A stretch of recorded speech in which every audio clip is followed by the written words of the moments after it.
depression, the likes of which you've never seen. But the defund the police idea, I cannot for the life of me grasp how you mentioned it. Now to the race for the White House, and after decades of very publicly flirting with the idea, billionaire Donald Trump says he really is running for president this time around. Donald Trump is running for president. This phrase is not from any movie I, nor my colleagues, can remember. Do your own research. Don't take my word for it. Look it up yourself, and you will find the truth behind what Joe Biden has not done for our community and the truth as to what Donald Trump has done for our community. We're talking about basement Biden, right? What is his agenda? Has he really even told us what his agenda is? Remember, this Congress started off with the Democrats saying we should abolish ICE. It then moved to we should abolish the entire Department of Homeland Security. We have to go to the polls on November 3rd, and the rest you know what to do. You know what to do. We are one people, one family, and one glorious nation under God. We will make America great again. Welcome to Team Trump Online.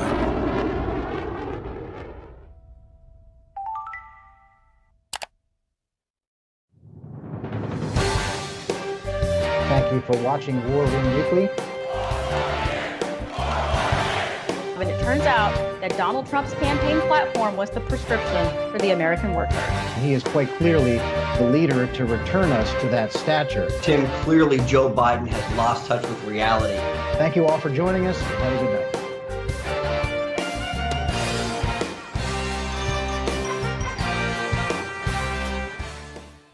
Hello and welcome to another edition of Team Trump Online's War Room Weekly, where we take a closer look at President Trump's excellent record of achievement on behalf of the American people and contrast that with Joe Biden's record of failure and his terrible ideas for the future. I'm Tim Murtaugh, the communications director of the Trump 2020 campaign, and we are pleased today to be joined by two great guests. First, the former governor of the great state of Wisconsin, Scott Walker. Governor, good to see you. Good to be with you. Thanks for having me on. And also David Harris Jr., best-selling author and an advisory board member of Black Voices for Trump here on the campaign. David, good to be with you as well. Amazing to be here with you guys. Thank you, Tim. Nice to meet you, Governor. Good to be with you, too.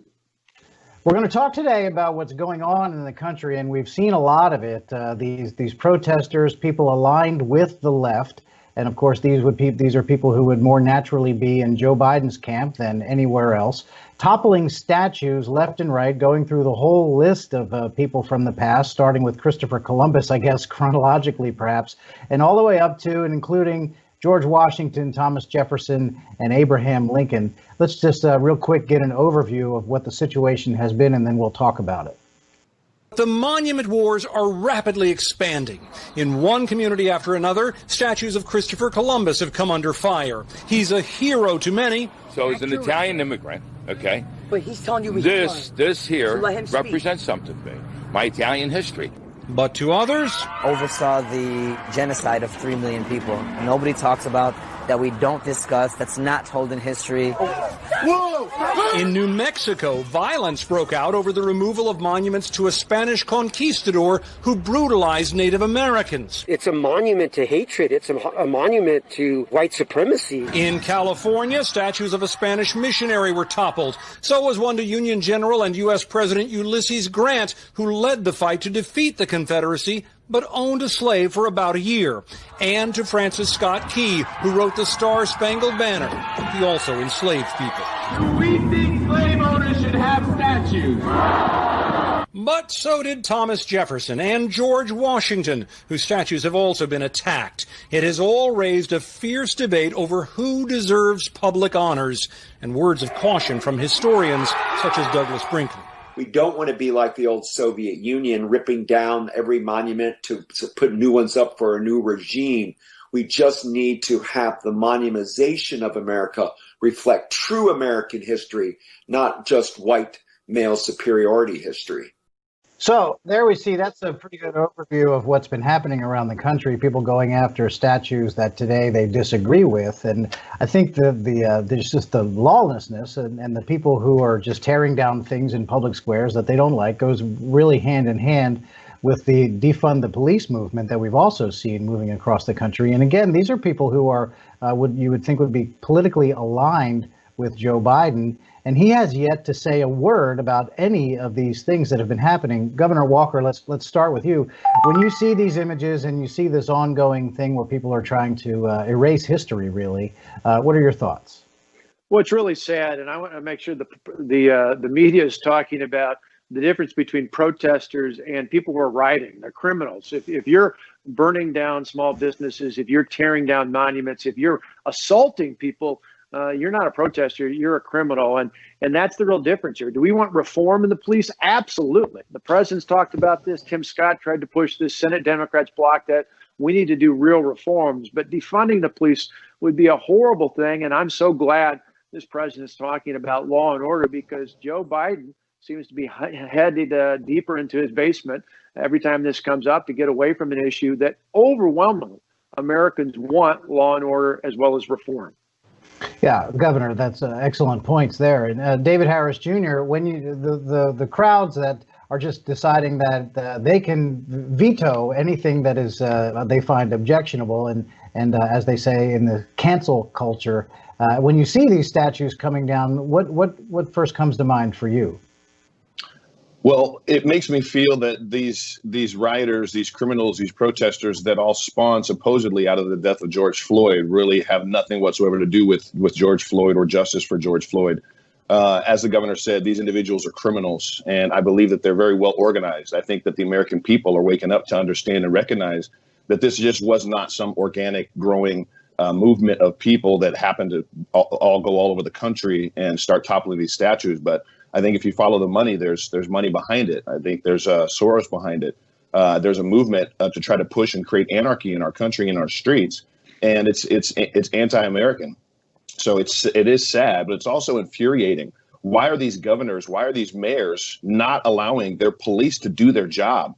Can you imagine any conservatives going around the country and vandalizing property, destroying property, monuments, for whatever the reason? That's not how we should act, and that's not what any elected official should allow to take place in their city. So I think Americans, hopefully, even Democrats and a lot of independents that may once have supported the individuals that they put in office, I hope they're waking up to see that these politicians really do not care whatsoever about law and order. They're allowing these individuals to be criminals. And I think that if a chaos ensues and continues to ensue, they'll hope that they can pin that on the president. And it's truly disgusting and infuriating. Yeah, and it's very similar to what's happening in Seattle that we've seen over there, the CHOP or the Chaz or whatever they're calling it these days. And the mayor of Seattle, Jenny Durkin, who is a Joe Biden endorser, is just permitting it. And, now we know that there's been a homicide in there. And this was previously a place that she said that they were going to enjoy a summer of love. Yeah. And it was like a festival or a block party. And that's not like any festival or block party I'd want to go to or take my family to. That's for sure. Definitely not. But you're saying, these protesters, we have to take them at their word. And when they pull these statues down and they have grievances with what the people depicted in the statues were like in real life, but they're even coming after the great emancipator, former President Abraham Lincoln. Let's take a look at that one. Demonstrators are calling for the removal of the Emancipation Memorial in Lincoln Park. The statue shows former President Abraham Lincoln holding the Emancipation Proclamation while standing over a freed slave. D.C. Delegate Eleanor Holmes Norton plans to introduce legislation to have the statue removed. Video that we've seen on social media, it appears that some chemical irritants were fired, and we do know that some people were arrested, though we do not have an exact count on that. We can also tell you that about 3 miles away from here at Lincoln Park, U.S. Park Police say that there were some people, about 4 people near the Emancipation statue. That has also been recently one of the flashpoints. They say that they started a fire at the base of the statue, and the suspects fled the scene. 3 individuals were arrested. One is still, they're still looking for that person. As far as the number of arrests here last night, we'll get a count on that later today, but we cannot tell you at this point who basically is in charge of the operation. Well, it used to be safe to be able to say that Abraham Lincoln was a good guy, but I guess not so anymore. David, the three of us here, we're all members of the party of Lincoln, the Republican Party, and it seems that the mob is coming for Abraham Lincoln. What do you think?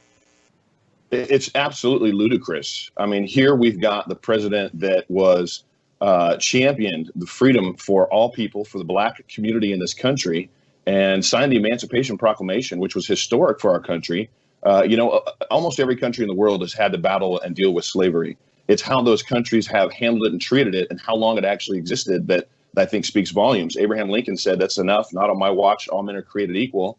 And that we're endowed with inalienable rights by God, our creator, and government's supposed to protect that. So I think that this also points to the fact that so many people out there, because there's people that are stuck in the middle. I really feel like there's good, average, everyday Americans that hear this whole Black Lives Matter movement that think, oh, we need to coddle to Black people because they've had such a hard time in this country. Hogwash. It's total BS. I've been a business owner since I was 20 years old. I've been extremely successful, and I had to put my shoes on one at a time, just like everybody else. And nobody stopped me from doing anything because of my race. So to think that for the average Americans out there that are feeling like they're getting sucked into this entire movement over this should hopefully wake them up as well, because you're going after the guy that actually leveled the playing field for all Americans and is championed with, starting the first civil rights movement in our country. And any individual that would want to topple that statue or desecrate that statue they're anti-Black, in my opinion. They're anti-civil rights. They're anti anything that is pro-Black or pro-American. And it's disgusting to me, yet again, it's happening. It's crazy right now what we're seeing and living through. Governor Walker, you've been a leader for a long time, not just in Wisconsin, but nationally, and been in elected office, of course. Wouldn't you think at a certain point that a guy who wants to be president of the United States in Joe Biden would at some point have to come out and say something about how, hey, guys, maybe we shouldn't just be tearing down all these things? What do you think? Oh, absolutely. I mean, ignorance is dangerous, but Joe Biden doesn't want this to happen. He wants to continue to create chaos and animosity. He wants to have division, sow the seeds of division, as was mentioned. I mean, I'm just down the way here in Wisconsin from where the party originally started in Ripon, Wisconsin. 1854, a group of anti-slave activists got together and said, we need to have a party. We're going to call it the Republican Party. First convention was held across the way over in Michigan. And ever since then, with Lincoln being the first president, a week and a half ago, we celebrated Juneteenth Day. That is the last day of which the last state, the slaves in the last state, heard about Lincoln's proclamation, making all the slaves free. And then he didn't take it just there. He went to the 13th Amendment that codified in the United States Constitution. Joe Biden doesn't want to have a discussion about history because he knows his party and his own history is tainted when it comes to racial issues.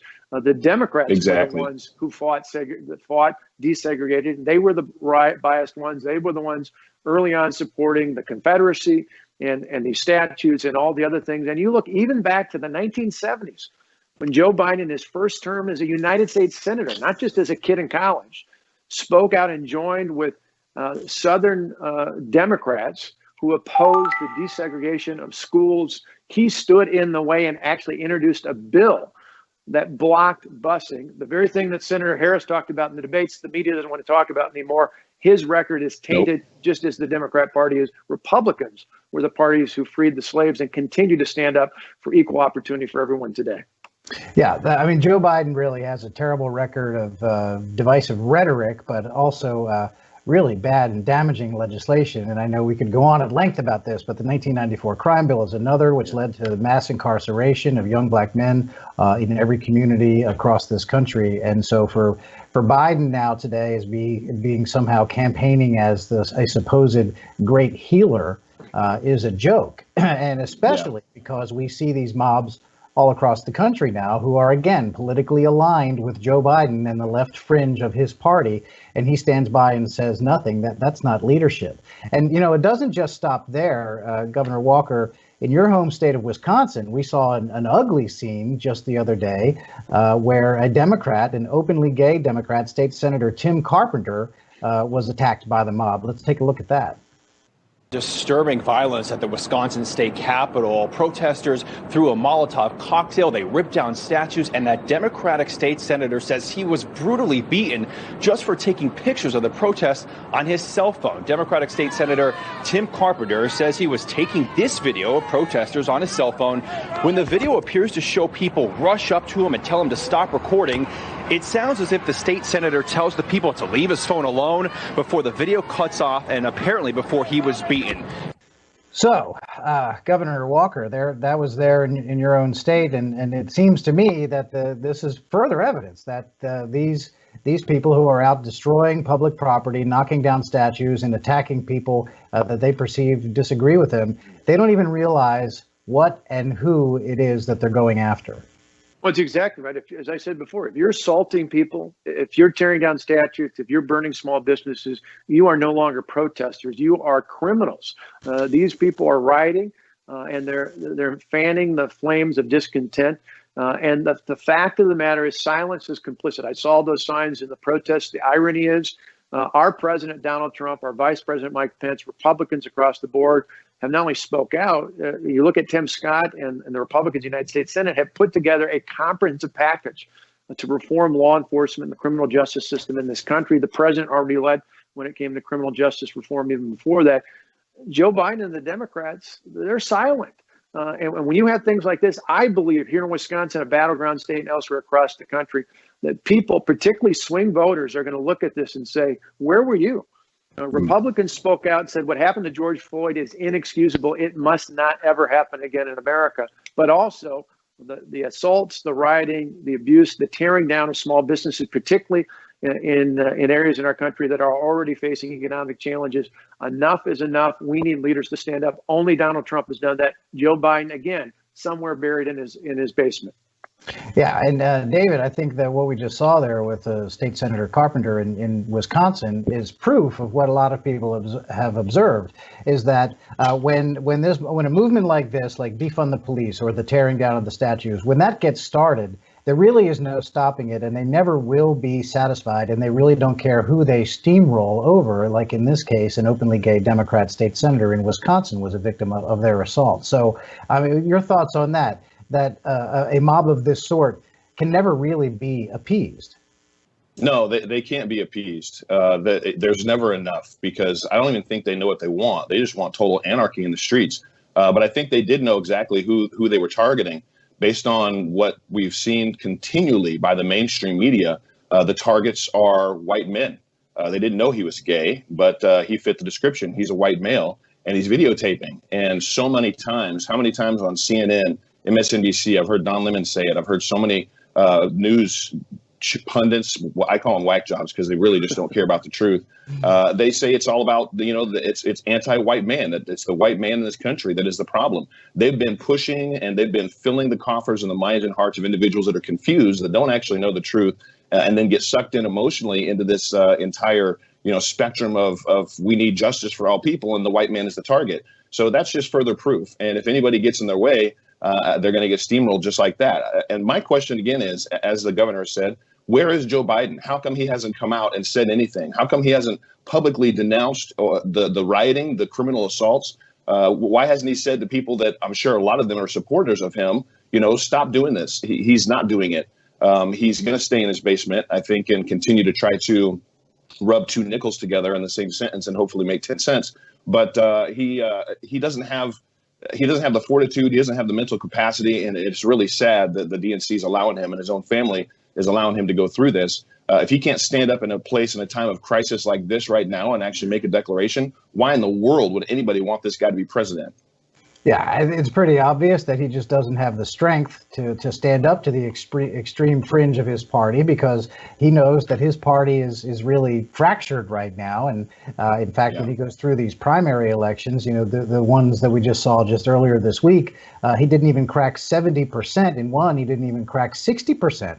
Only got in the high 50% range of the vote in a Democrat primary. and he is the presumed nominee. I mean, what a disgraceful showing that is. And so he's not going to stand up to him because he knows that he doesn't have the power to do that. And again, where does this ever stop? And people might say, oh, well, you guys are overreacting. And to that, I would say, well, what do you think is next? Is it too crazy to think that the violence would come after our churches, right? Would that be next? And before anybody says, oh, you guys are overblowing it, let's take a look at this next clip. But they also recognize that there are forces arrayed against creation, and they vigilantly defend themselves against those. In every society, there are those who seek to destroy. They destroy for the same reason that troubled boys torture dogs or shoot house cats. Inflicting pain makes them feel powerful. We used to call people like that antisocial forces. They still exist, we just pretend they don't. Or worse, we excuse their behavior. We coddle them, we fund them. Wall Street sends the money in the hope that they will be destroyed last. The rest of us just look on confused. We don't really know what's happening. But the destroyers know. They know exactly what's going on. Never in American history have they been more emboldened than they are now. Just this afternoon around lunchtime, an activist called Sean King issued the following demand on Twitter, quote, all murals and stained glass windows of white Jesus and his European mother and their white friends should also come down. They are a gross form of white supremacy, created as tools of oppression, racist propaganda. They should all come down, end quote. Before you dismiss that idea as absurd, the rantings of some crank on social media, keep in mind that Sean King is the most famous Black Lives Matter leader in this country. Black Lives Matter is now more popular than either major political party. So don't be surprised when they come for your church. Why wouldn't they? So there you have it. David, coming for the churches and stained glass windows next, that is not far-fetched, is it? No, it's not far-fetched at all, Tim. And when I hear that, as a Christian, as somebody that has a close personal relationship with my Father God, and is also very vocal about that, I hear that as that's a shot over the bow spiritually to all Christians and all believers. And hopefully that's a shot over the bow, a wake-up call to every independent, every Democrat. There's a lot of Democrats that are Christians. There's a lot of independents that are Christians. To me, this is a spiritual battle that we are in right now. And I think that declaration by Sean King is, and the exact same thing by Hawk Newsom. He's also one of the leaders of Black Lives Matter in New York. He shared something very similar. They're turning everything that has to do with Christianity. They're making it racist, and they're trying to pit us against ourselves. To me, that's the spirit of the Antichrist. I mean, that's exactly what they're doing. They're calling it racism. And hopefully believers out there are feeling a check in their spirit and are saying, you know what, I really need to A, start to pray a lot more than I have been, and B, get very much more active in my spiritual faith than I have before. Get engaged, get in your Bible, read your book, because if you're reading the Bible, the basic instructions before leaving earth, it talks about nation against nation and kingdom against kingdom. It talks about wars and rumors of wars, and it tells exactly what's happening, I believe, to a certain extent right now. And it also gives us the antidote. There's only one person that is the way, truth, and the life, and he's colorless. We that worship God must worship him in spirit and in truth. So for somebody to try to turn this into a white supremacist issue and then literally basically paint a target on churches, believers better wake up and know that and understand their rightful place and take that rightful place. Yeah, I mean, that's a new one on me, that Jesus is a white supremacist. I had not heard that one before. And, you've got to be thinking that Joe Biden has got to be looking at this and seeing this spring up around the country and hoping that he has to hope that most people look at it and say, oh, well, that's happening in a different city. It's 100 miles away. That doesn't affect me. But Governor Walker, it is very much a possibility that when this sort of thing begins to move at different places around the country, it's out of the cities. It could come out of the cities, and it doesn't have to be a New York or Boston or DC based thing. There in Wisconsin, I mean, folks must be believing that if they're talking about coming after churches, that could mean anywhere. It could absolutely mean that. Ignorance left unchecked is absolutely dangerous. And for Joe Biden not to speak out is really his party has been hijacked. For a guy who claimed to be somewhat moderate in the primaries, normally candidates are on the end of their political spectrum. They move into the general election. Joe Biden's gone the opposite way. He's basically he's outsourced his campaign to the AOCs Bernie Sanders of the world, and now increasingly to these radicals who are involved in these movements. So when you said the BIBLB, it made me think as a kid, not only of that song, but the song Jesus Loves the Little Children. What did that song say? He loved the children of every race. Yeah. No matter what you look like or where you came from, Yes. Jesus loves every single one of us. And I just got to believe that just on a personal, not just a political level, on a personal level, people are going to look at it and be so offended to say they're images of Christ that are black and white and Latino and Asian. Every one of us embraces that because we know Christ is who we are. We embody Christ in who we are. And so whether you're a Christian or Jew or Muslim, whatever, I think you look at this and say, they're coming for me next. We got to stand up. And if Joe Biden's not going to speak out, we need to walk away from that party before it's too late. That's right. And it's even gotten so bad that some of the folks, not all, but some of the folks over at CNN have noticed. Here's a little clip from Chris Cuomo. In New York, a Teddy Roosevelt statue is set to be removed from the front steps of the Museum of Natural History. In Washington, D.C., Boston, activists are calling for the removal of the emancipation memorials depicting Abraham Lincoln standing over a black man. In recent days, statues of the founding fathers, George Washington and Thomas Jefferson, were toppled in Oregon. In San Francisco, protesters tore down a statue of former President Ulysses S. Grant, who led the Union Army during the Civil War. How far is enough? Is there a too far? Is this all more helpful than hurtful in building a more perfect union? More hurtful than helpful, Chris Cuomo is wondering. And you know, when CNN begins to notice, I think maybe the liberals there have decided this has started to hurt their guy, Joe Biden. So, Governor Walker, what does this whole thing say? And you have Joe Biden saying nothing about any of this. What does this say about the two men who are running for president right now? Well, it says everything. If you want a leader, you want someone who stands up and tells it like it is, who tells the truth no matter what this group or that group or the media and some source or another might say. The only choice is Donald J. Trump. I mean, Joe Biden not only is hiding, but if you look at his record, this guy has flip-flopped on just about every major issue out there. He was a guy that has always been against the sanctity of life, but at least at one point had the decency to say at least your taxpayers' dollars shouldn't go for that. And throughout this primary process, he's changed. This is a guy who will say just about anything to get elected, or in this case, say nothing in the hope that somehow the media will gloss over his silence. Now more than ever, we need leaders to stand up and say these attacks, these riots, these assaults of people on the street, be it a state senator or anyone else in America, are completely unacceptable. Now is the time to call out things and say, yeah, we need reform. We need to deal with these issues head on, and there's a way to do that. But you don't doing that by tearing down and brutalizing people. Joe Biden's silence, I think it's damning, not just for this election, but I think historically we'll look back and say his silence was a big part of what fueled these problems. And I think maybe this is how it begins to happen on the left, where finally at CNN, they start to go, well, maybe this isn't so good for old Joe. And so they gently try to say, hey, it might be okay if you said something. But he hasn't yet said anything about this, which means, as the protesters like to say, silence is complicity, right? So, yep. David, how do you read this? Just more weakness from Joe Biden or what? Well, it is. And again, I hate talking about people that have mental issues, and I really truly believe that he's got a mental problem. I think that he is battling dementia. You know, I talk about it on my show weekly, and I have so many people that have messaged me, well-meaning Americans that message me, and they say, early on, I did poke a little bit of fun because it seemed like he was just having a hard time getting two words out, two thoughts out, one thought out really at the same time. He was just getting stuck.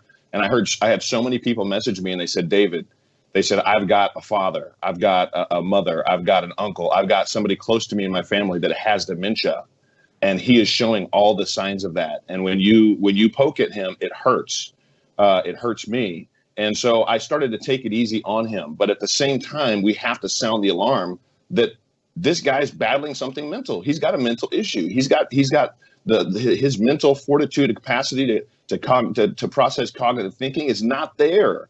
So how could he even get out in front of this and say anything? How could he try to do anything at this point other than just be handled, which is what I believe he's doing.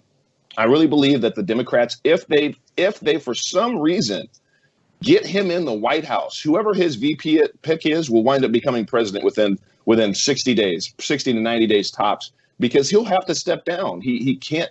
He just can't do anything. He can't say anything, and they don't want to put him out on a camera to just talk off the cuff. And he can't even read.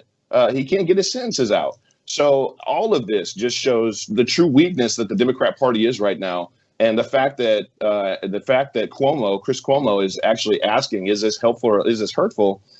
I think that they realize they've helped build and create this powder keg that's now exploding in all of our faces. And they can't get themselves out of it. Hopefully Americans wake up and realize that the Democrats don't have the answers. They've created the problems. Biden doesn't have any answers. He hardly even has any sentences. And the only person to support right now is the administration that's actually created the biggest, most booming economy, gave us the lowest unemployment across so many different spectrums, from Black to Hispanic to Asian, 75-year low for women, biggest increases in wages for young people in this country. We've got to go with what's been working, and that has been this president and his administration. Yeah, when you saw Joe Biden come out earlier this week on Thursday, he was in Lancaster, Pennsylvania, and he didn't take any reporter questions there at his events. And he was on that day, 85 consecutive days without holding a press conference for Joe Biden. And when he delivered his remarks, it was, of course, by teleprompter. And again, he did not address any of the stuff that's going on around the country with the tearing down the statues and threats against churches and still violence in the streets in many places in this country. But lucky for Americans, we do not have to wonder where President Trump stands on this issue, just like is the case with so many other issues. He tells you exactly what he thinks. Let's hear straight from the president. We believe the United States of America is the greatest and most righteous nation that has ever existed. We're going to keep it that way. We believe that every citizen has the fundamental right to think, to speak, to live, and pray according to their own conscience. We believe that the beloved heroes of American history should not be torn down by militant mobs, but held up as an example to the world. Now they're after George Washington. I said, what did he do wrong, George Washington? Thomas Jefferson. We stopped them. They were heading toward the Jefferson Memorial. They couldn't care less. I think half of them don't even know who Thomas Jefferson is. How about Ulysses S. Grant? They want the Confederate soldiers, but all of a sudden they go after Grant. But he's the one that defeated the Confederate soldiers. So what's that all about? How about Gandhi? How about Churchill? Churchill, because this is going outside of our country now. No, we'll stop it. Don't worry. Just don't worry about it. 10 years is a long time to spend in prison. Well, there could not be a greater contrast between the silence of Joe Biden and President Trump forcefully saying that this is not acceptable. David, that's exactly what you want in a leader. Absolutely. And I was actually there in Phoenix for that speech with the Student Action Committee for Turning Point USA. It was electric in there. I mean, and it was mostly students, but they filled that place. There were thousands. I don't know what the count is, so I won't guess, but it was pretty much packed to the brim. And they had only turned on they'd only made the notice about it, like, I think 10 days prior. So you want to hear, you want to see and you want proof that even young people understand what's going on and support this president and his policies and his administration. To pack a place that full with such little notice, Biden couldn't do a 100th of that if he had 2 months to plan and prepare. So the president does he absolutely is sharing what we need to focus on. We've got to honor all aspects of our past, the good, the bad, and the ugly. And we don't need to erase it. We need to remember it for what it is. And then we need to be able to move forward and not recreate it. But that's exactly the dangerous playing field that we're in, where these liberals are allowing and these Democrats are allowing and these politicians are allowing this to take place in their country, is if you erase it, you can be very well doomed to repeat it. And that's not what we want. We want the strong, clear, decisive leadership of Donald Trump. And that's the difference, is that President Trump doesn't make you wonder what he thinks. And when Joe Biden goes by and weeks go by and all of this is happening and people see it on their televisions at home and Biden says nothing, the only assumption that anybody could make is that he thinks it's okay or he's afraid to speak up. And Governor Walker, a contrast there, that the differences in leadership, one guy showing leadership, President Trump, and Joe Biden showing weakness. Really, I mean, the guy not only not speaking out, but trying to cover up. The fact of the matter is that President Trump, not only in standing up for making sure they're not tearing down our statues and our monuments, this is a guy, as I mentioned before, pushed criminal justice reform, spoke about it passionately at the State of the Union address, actually had one of the guests there was someone who had an incredible success story of overcoming those challenges out there. This isn't something he's just talking about now. This is something he's done. You look at real reform and what Senator Tim Scott, a Republican, has been working on for years, and Democrats in the Senate blocked. Why? I believe they seem to want to care more about talking point on the campaign trail than actually doing something. Joe Biden and his party want people to ignore the history of their party, a party that has fought, a party that's filled with racists, the party of even the Senator Byrd, the former leader of their United States Senate, was a member of the Ku Klux Klan. These are people that Joe Biden has worked with. He spoke at his funeral. He talked about standing up at a time when there was civility of the past. And the two senators he mentioned, even though the media tried to claim they were Republicans, no, they were Democrats who fought desegregation efforts in the South. This is the party that Joe Biden is aligned with. He is afraid to let people know what's really true in that situation. And he wants to hide from any coverage or scrutiny and just allow the media be complicit in many cases and make his arguments for him, even though they're not accurate. We need to stand up and work hard to make sure that doesn't happen and that Donald J. Trump and Mike Pence get reelected. Yeah, and the president made a reference to learning from history and knowing what the history was. And I think it's important to look elsewhere and see how similar things like this have played out in other countries. Let's talk about Venezuela for 1 minute here. In Venezuela, a lot of this happened in the early 1990s, a great civil unrest there, and it was the statues that went first. Let's take a look. I have already lived through this thing when I was living in Venezuela. Statues came down. Chavez didn't want that history displayed. And then he changed the street names. Then came the curriculum. You guys think it can't happen to you? I've heard this so many times. But always be on guard. Never believe something can't happen to you. You need to guard your country and your society or it will be destroyed.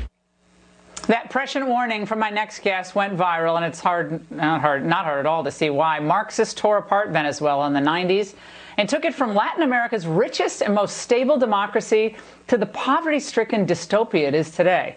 Now, Venezuela isn't the only country to see this happen, and let's make sure we're not next. Venezuelan activist Elizabeth Ragliani joins me now.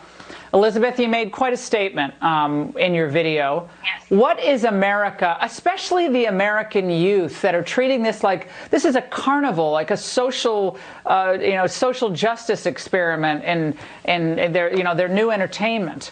What are they missing?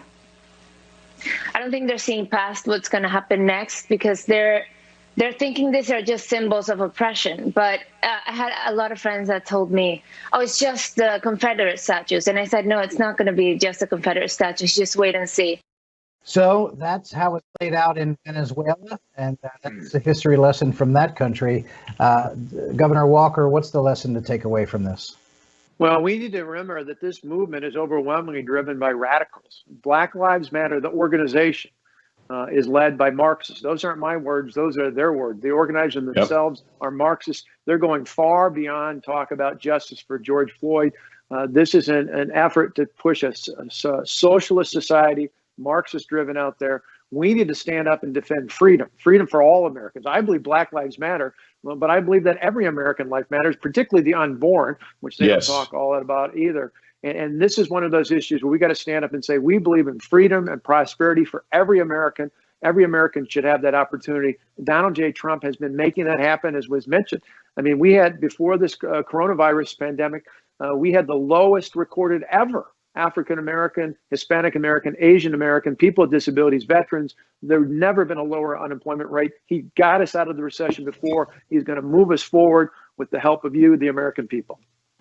And David, history lessons to draw from this whole spectacle.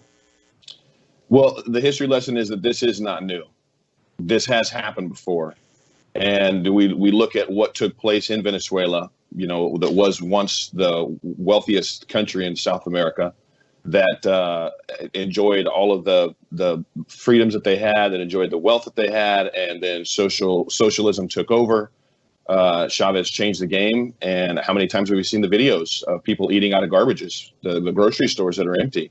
And I really feel like, the powers that be, if you will, the deep state, I think it is just the deep state. It's that are colluding with, that are working with these Marxists, as the governor said, and it is the leaders of the Black Lives Matter movement that have came out and acknowledged that they are Marxists and that they do want to topple this form of government, and they do want to get President Trump out of office. They are declaring war, and they're declaring war on everything that's made our country great. And hopefully Americans are waking up to that. I don't believe the polls. The polls, I heard even a Fox poll didn't give the president a shot at winning recently. I haven't checked that yet. But don't bother. It won't tell you anything. Yeah, they don't tell you anything, because look at the polls. They didn't give the president a chance, in 2016, and he absolutely destroyed Hillary Clinton, and she didn't have a chance. So I think there's a lot more Americans underneath the radar that are going to come out and support this president because of all the facts we've listed on the show, on your show. And what this president has done is exactly what we need to get us out of this mess. We need 4 more years of this administration, this president, his leadership, his policies, and we'll be better than okay. We'll be amazing. All right. Well, that's all the time we have today. I want to thank you both very much. David Harris Jr., best-selling author and a member of the Black Voices for Trump Advisory Board. David, thank you very much for your time today. Thank you so much, Tim. And Governor Scott Walker of the great state of Wisconsin, I have no doubt that we will be out to visit you all very soon. Thank you for your time. Our pleasure. Good to be with you both. And thank you for watching us at home on Team Trump Online's War Room Weekly. Before we go, I want to remind you to please download the Trump 2020 app. It's available in the App Store right now. Has all kinds of great features. Get the real news straight from the campaign. You can also get involved in the campaign, volunteer, make phone calls from the comfort of your own home. And in doing all those things, you can earn points and trade them in for great prizes, such as a picture of yourself with President Trump. So download the app in the App Store today. Until next week, I'm Tim Murtaugh with the Trump Campaign. Thanks for watching. We choose truth over facts. A composite that our sketch artist put together after interviewing Biden event attendees is unveiled.